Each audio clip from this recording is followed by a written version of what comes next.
sleepless roads. The city lights flickered like tired eyes fighting the darkness. For most people, night meant rest. For Ethan Rowe, it meant survival. His yellow taxi was more than a car, it was his bedroom, his kitchen, his world.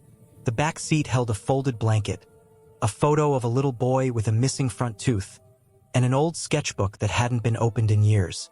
Ethan parked near the riverside every night, a quiet place where he could pretend the world wasn't so cruel. He leaned back, resting his head on the seat, staring through the cracked windshield at a billboard that read, "Life always finds a way forward." He used to believe that, before everything fell apart, his marriage, his art career, his home. Now, he just believed in making it through one more day. Every morning, he woke up to the sound of joggers passing by and wiped condensation off his windows before the cops told him to move. Then it was back to driving, strangers with stories, laughter, and destinations he could never afford to visit. That night, the sky was heavy with fog, and the rain began to fall. Slow at first, then harder, until it felt like the whole city was washing itself clean. Ethan whispered, "Maybe tomorrow will be different," though he didn't believe it. But sometimes, when life hears a wish spoken with enough weariness, it answers. The passenger at midnight. At 1:43 a.m., just when Ethan was about to park and sleep, his taxi meter beeped. A new ride request. He sighed. One last trip. The pickup location, East Dock Street, an area long abandoned after the shipping company closed down. Strange place for a late-night pickup, but the app paid bonuses for night fares. He arrived, headlights cutting through the fog, and that's when he saw him. A man stepped out from the mist, calm and composed, wearing a dark coat. Ethan's breath caught in his throat. The man looked exactly like him. Same hair, same tired eyes, same faint scar over the right eyebrow. For a long second, neither moved. Then the man opened the door and sat in the back seat. "You're late," he said softly, his voice identical. Ethan's fingers tightened on the steering wheel. Do I know you?" "Drive," the man replied. "We don't have much time." Ethan hesitated, but something in the man's tone, calm, certain, compelled him to obey. The stranger gave odd directions. Left here, right there. Each turn led Ethan to memories. The street where he'd met his wife, the park where he'd taken his son, the art gallery that had once displayed his paintings. At one point, Ethan asked quietly, "Why are you showing me all this?" The man met his eyes in the mirror. "Because you forgot who you are."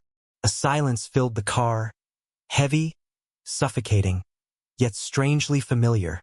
Ethan couldn't shake the feeling that this wasn't just coincidence. This man wasn't a stranger. The reflection of regret. By 3 a.m., the city had fallen quiet. Only the hum of the taxi and the occasional streetlight buzz remained. They stopped at the old bridge, the one Ethan hadn't seen in years. The bridge where he and his son used to feed ducks on Sunday mornings. Ethan parked. "What is this? Some kind of trick?" The man smiled faintly. "No trick, just truth." He stepped out of the taxi, walked to the railing, and looked over the dark water. Ethan followed. The man's reflection rippled beside his own. Two faces, perfectly identical, flickering with every wave. "You gave up," the man said quietly. "When life broke you, you stopped trying to fix it. You blamed yourself, your choices, everyone but the time that still waited for you." Ethan's throat tightened. "You don't know anything about me. I know everything. I'm you.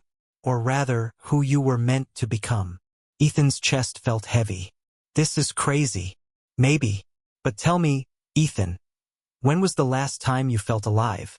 Ethan didn't answer. He didn't have to.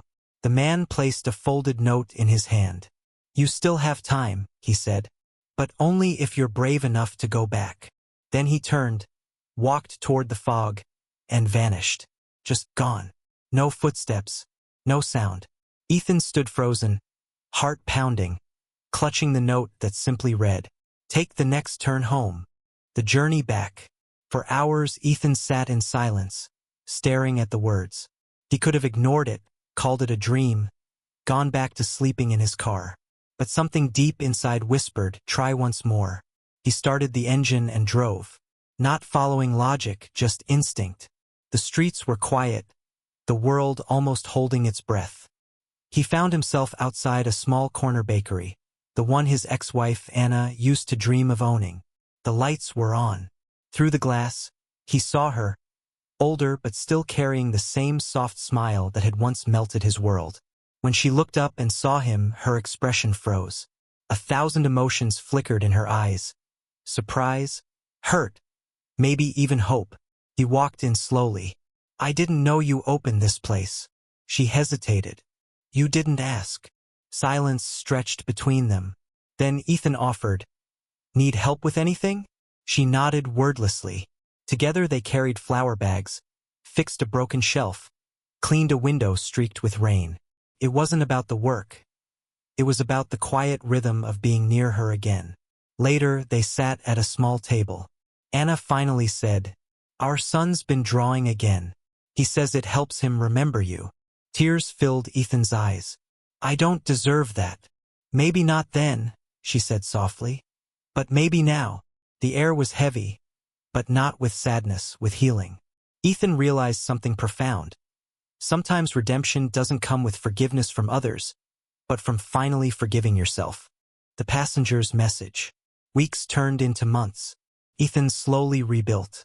He rented a small apartment. He took fewer night shifts and started painting again.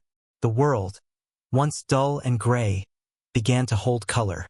One rainy evening, he got another ride request, East Dock Street. The name froze him. He drove there, half hoping, half dreading. The fog was thick, the air still. But when he arrived, no passenger. Just silence. As he was about to drive away, he noticed something on the back seat. A photograph. 2 boys stood in front of a yellow taxi, smiling. One was clearly Ethan as a child. The other looked older. The same kind smile, the same scar, the man from that night. On the back of the photo, written in faint pencil, "Keep driving forward." Ethan sat there for a long time, staring at the words. Then he smiled, really smiled, for the first time in years. He turned on the ignition, watching his reflection in the rearview mirror. No longer tired, no longer lost, just alive. As the taxi disappeared into the glowing horizon, the rain softened, and the billboard near the bridge flickered back to life. Life always finds a way forward, and this time Ethan believed it.